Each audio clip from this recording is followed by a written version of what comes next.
Hello, and welcome to The Natural Selection, a podcast produced by the postgraduate biosciences students at the University of Exeter's Penryn campus. My name is Jesse. I'm Nick.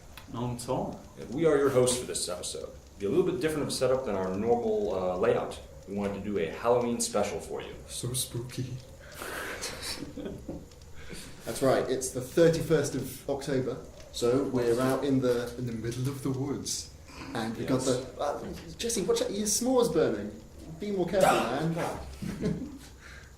You gotta get him a little crispy, you know? Yeah, well, that's what happens. Difference between crispy and like charcoal. What is a small?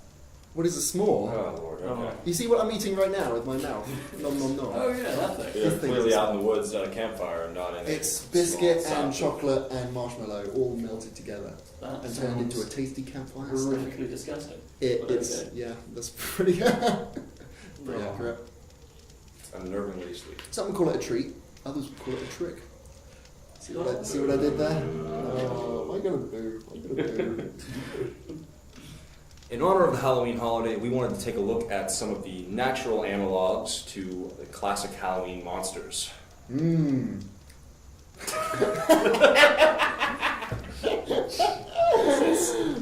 Alright, let's take it away. What have you prepared?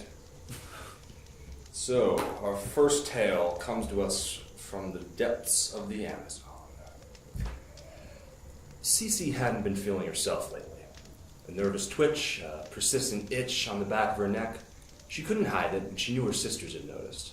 They all went about their chores as if they didn't, but she saw the glances they stole each day. And she tried not to think of the stories of the last girl that had acted strange. The next day, as they ventured out into the woods, the itch on her neck grew into a throbbing, rhythmic pain. She panicked, stumbled off the brush, away from the familiar trails, the calls of her sisters. She was desperate to get away, desperate to avoid them. A sudden moment of clarity struck her. She climbed for a better view. She needed to climb. With shaking hands, she hauled herself upwards until she found a perch, head throbbing in pain all the way, and then clung to it for dear life. She could hear her sisters calling for her. Guilt stabbed at her, but when she tried to climb down, she found it impossible. Her hold on the branch wouldn't break. Control of her body felt distant and detached from her mind. The pain in her neck was her only companion as her eyes scanned the canopy. She tried to scream at the sight that greeted her eyes, but no sound could escape her tight jaws. A dozen different corpses, dried and brittle, clung to branches in the glade, their death grip, bristling white tendrils slowly enveloping them, a single long stalk growing from the back of their head. The agony in her neck grew unbearable as she screamed in silence, and as the pain drove on, her last memory was the sound of a sickening crack. Holy cow, dude, that The was end. awesome. So, why don't you tell us a bit about that? So, I had the pleasure of preparing a bit for you guys today about the Ophiocordyceps. It's a genus of parasitic fungi, more commonly known in popular culture as the zombie ant fungus. So, this is about the closest natural parallel we have to zombies in the real world.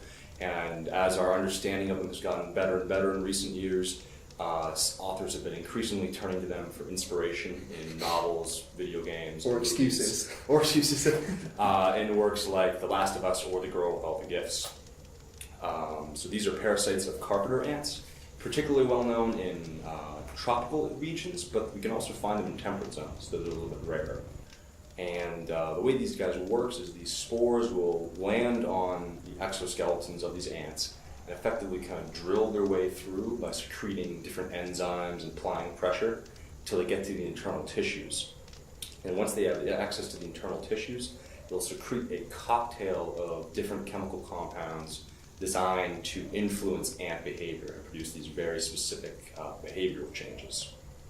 So the whole goal there for them is to have these ants carry the fungus to an area with more favorable growth conditions, so it drives them to find these highly specific conditions. So 95% humidity, temperature range 20 to 30 degrees Celsius, and they'll have the ant climb up to about 26 centimeters above the forest floor, and all of these are within a certain margin of error, but it's extremely specific every time. And then the ant clamps onto a leaf stalk, loses all control of its body. The muscle fibers in its mandibles are actually broken down, so it couldn't let go even if it wanted to. And then the fungus basically eats it from the way out. It desiccates the corpse, grows out, it helps to attach it more to the leaf stalk, and then a single fruiting body, the reproductive structure of the fungus, will grow out the back of its head. Wow, that's probably like the most chilling thing in nature. Yeah, it's pretty metal. Yeah. Awesome. And kind of crazy thing though is how specific each of these fungi are. So it was initially thought to be just a single species. It was actually first described by Alfred Russel Wallace in 1859. But we've actually found in recent years that it's actually an entire close related genus, and each fungus species matches up with an individual ant species. And while they're sometimes able to infect a different type of ant, they can only exert control over its specific. Right, because I think because brain chemistry is such like a complicated business. Exactly. So they're really tailored to a very specific species. And when we look back through the fossil record, so you can track these guys due to the very specific scars they'll leave on leaves when they clamp down in that sort of death grip. We see evidence of this going back at least 48 million years. So this is tens of millions of years of coevolution to create this very specific and complex parasite-host interaction. Fascinating. Alright, that was really good. What I wrote was not as good as that. Yeah, maybe just do mine again.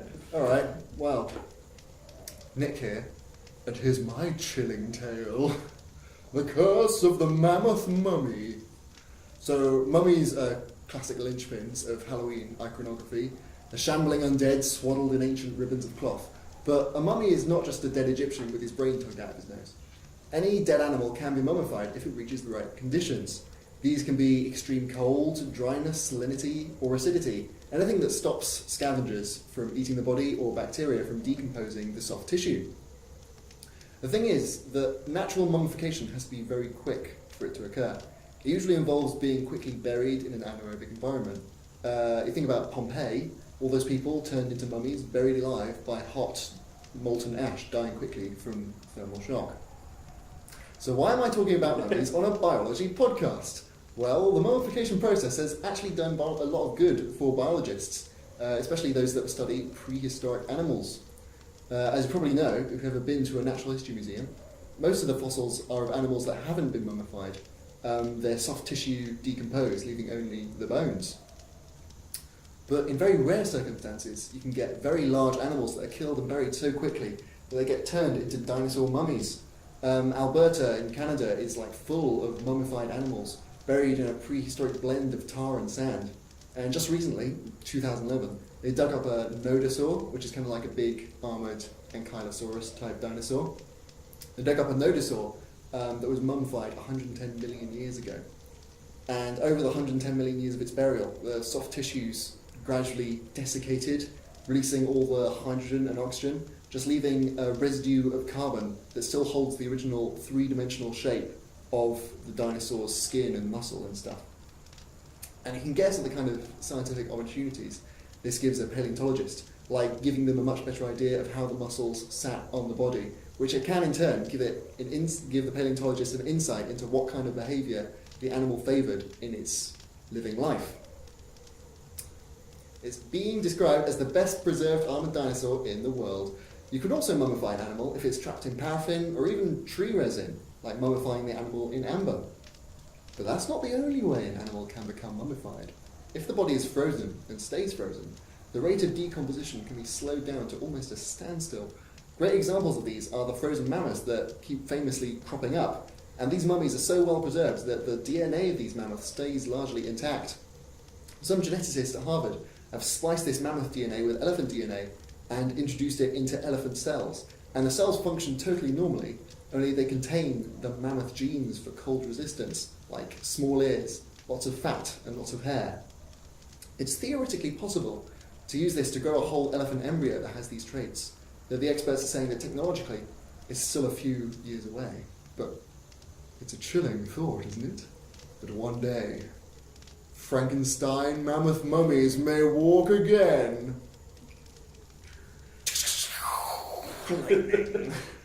Got frozen Jurassic Park. Yeah, exactly. In regards to the mummies as well, in the UK specifically, you know that all the time they're finding stuff out in the peat bogs. It's because it's that same sort of anaerobic environment. Exactly, yeah. That it's been a bit more, helpful to archaeologists than paleontologists, finding all kinds of preserved human remains more than animal. Cool. Yeah. I didn't know much about that. Yeah, I think it's mostly like Bronze Age era human remains is what they find. Because I guess it was part of the burial practices for some Celtic tribes. I guess that must be useful for tribes. like figuring out Celtic. what kind of diet they favoured and stuff like that. Yeah, also how they died. Yeah. A lot of battle injuries. Yeah. I imagine. I'm going to have to calm down for a minute now. Yeah. You're just too scared. I'm terrified. Absolutely terrified. Halloween terrified. Again, right. So this vicious hunter prowls the night, decapitating its foes and feasting on their flesh. Nothing can stop it. You've tried to poison it, it just gets stronger and stronger. It keeps coming for you. So he stalks his prey through the night. What did I say before? Scooping out the innards. Scooping out the innards? Decapitated? Decapitated? Yeah. Does that actually Oh. decapitate? It can do. I don't actually know what this is. Ah, it's a secret. Right. But apparently, maybe we'd like to share this. No, I'm just going to keep you sitting there Okay, guessing yeah. for hours and hours. Will you tell us by next Halloween? No. Is this the cliffhanger? This is the cliffhanger. Tune Find in out next year. Halloween. Next year, To find out what it is. Tom's animal. Okay, so what did I say? Is this like a clue? Is this some kind of like bacteria that deletes memory? Yeah. So, as it prowls through the sands, eating everything within sight, even its lesser, feeble cousins, who think it's just a friend until their dinner. Yeah, so after it's dismantled your corpse, rears up onto its hind legs and howls at the moon. Okay, so this is, as Jesse may know, a grasshopper mouse. Oh. I can't say I'm familiar. Whereabouts does this monster hail from? This is an American mouse. An OG American cryptid. Wait, what? Original. Well, the cryptid part is what threw us off. Yeah. So, this fearsome creature is the grasshopper mouse, found throughout the United States in the Chihuahuan Desert. Not battling chihuahuas, unfortunately, as brilliant as that would be. Okay, so yeah, they're found in the Chihuahuan Desert, the Sondoran So Desert. the Sonoran, yeah. Sondoran. Those listeners who thought they No weren't D. going to learn It's something from this Sonoran. podcast can Sonor- yeah, just words. Sonoran Desert, yeah. Found in the Sonoran Desert. It's also a Mexican state of Chihuahua. Yeah, so it's Mexico. Thereabouts. Yeah. Cool. So, this bestial little mousey is, as you may have guessed, pretty hungry for flesh. Yeah? Which is not what you'd expect from a mouse. So it lives in these arid deserts and mainly eats grasshoppers, surprisingly, but eats a lot of other things, like venomous scorpions, like the bark scorpion, which apparently the sting feels like you're being hit by a hammer, an electrified hammer, over and over. Did Douglas Adams write that analogy?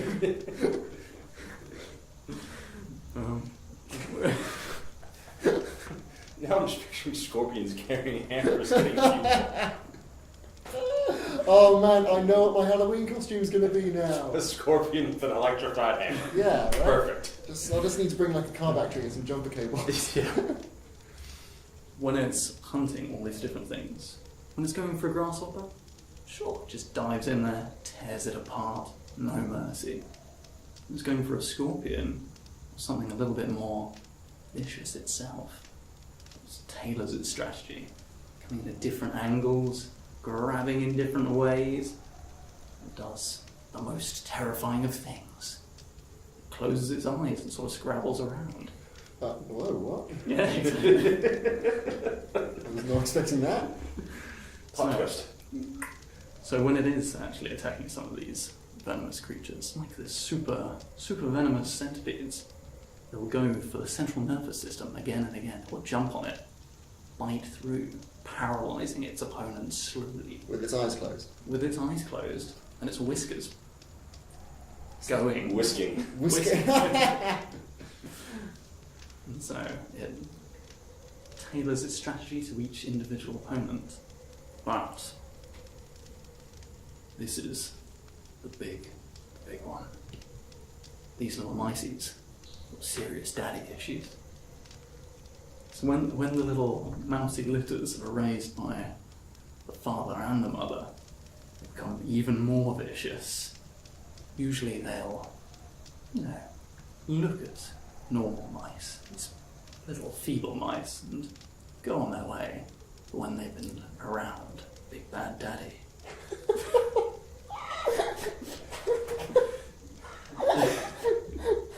so when Big Bad Daddy's been around, those little mice, they don't know what's hit them. The little grasshopper mouse turns into a monster, even when there's abundant food around. And the grasshopper mouse will happily eviscerate its lesser, normal, vegetarian cousin. Maybe I shouldn't have used vegetarian. That's fine. We can eviscerate vegetarians on this podcast. They've actually done this in the lab. Put some grasshopper mice in with some normal mice and watch what happened. The lady mice, whew, lady grasshopper mouse, 50% of the time, nice easy food on one side, tasty looking mouse on the other. Easy choice. Let's go munch the mouse. So you're saying that if these grasshopper mouse have been brought up by Big Bad Daddy, then they prefer murder over peaceful food. The hungrier they are, the tastier a mouse looks to them, apparently. So even if they're given the option of an easy meal, if they've been deprived of food for a while, they'll preferentially go for the larger prey. Yeah, because it's got better nutrition than like a grasshopper or something. Are these mice the same size? So these beastie mice are about the size of a small hamster. So yes. What's the size? So yeah, the grasshopper mouse is about the same size as the mice it's killing in the lab. Yeah, so it's about a 25 gram mouse. So it's probably, about 25 grams of fury. 25 grams of daddy issues. And is there a theory as to why these mice will howl at the moon? So the howling the moon is. Oh, is that real? It is a real thing. They are like a little miniature werewolf of the night. Of rodent variety. Right. Okay. So the howl is to either stake claim to their territory, just to make sure all the others are around them, because they can have a territory of it's over 30,000 meters squared, sort of. Oh, wow. area, so it's pretty big. So it's either that or they just feel triumphant after destroying a lesser werewolf grasshopper mouse. They're primarily nocturnal? Yeah, so they're completely nocturnal. If they're out in the day, they get hunted by Harris hawks because Harris hawks are evil werewolf hunters. Let's go with that. Probably the most impressive thing about these mice, though. Wow, not even over Oh yet. yeah, the most impressive thing. Bark scorpion, which they have been co-evolving with for millions of years, with its super, super powerful sting, doesn't hurt this little mousey. It gives it superpowers. What? So when the That's one thing after another with this mouse. so when the scorpions sting this mouse, Yeah. even if it's on the face with its little eyes closed, it what happens is it uses the venom to block off sodium channels in their body that would normally be used as the method for pain responses. So it uses scorpion venom. As a painkiller. That is awesome. It's brilliant, isn't it? So, yeah, that was discovered by some crazy people over at Michigan State who... God, I wonder how they were working on that. Yeah. Yeah, there's some great videos of gladiatorial battles between mice and Wow, scorpions. really? So they essentially ran an animal fight club. And Yeah. Animal Fight Club in Michigan State. All right. Did you explain why they closed their eyes? Okay. So, the reason they close their eyes... It's because they're psychic and they see better with their mind's eye. That's what I'm expecting from this mouse at the moment. Unfortunately There's not. been so many other crazy shit about it. It's more like when a shark's about to attack and it rolls its eyes back. So, because it's immune to this venom that's being hit with, and other little scratches and stuff will be fine with its fur and skin blocking it, its eyes are the only thing it's really worrying about. So, closes its eyes and uses its whiskers and its paws to scout. So it's scout more out about the enemy. protecting vulnerable areas before it goes into the attack. Yeah. So it's not that it's a kung fu psychic master. It's Just that it can see it's just that without it's- sight. So no kung fu werewolf mice discovered in nature yet? Not yet, because they're ninjas and we can't find them. That's the only reason. Well, thank you for listening to our very special and very scary Halloween podcast. I've been Nick. I'm Jesse. I've been Tom. If you enjoyed today's episode, look for us on Facebook at The Natural Selection Podcast and on Twitter at UOE Podcast. And our website is, naturalselection.weebly.com? I think. Okay. Oh well.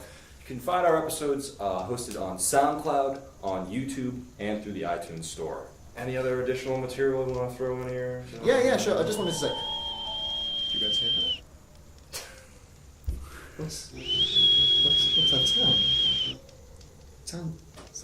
There's something in the trees. Oh God! It's the grasshopper mouse! on my neck! That is shooting up on bark scorpion venom. Shoot.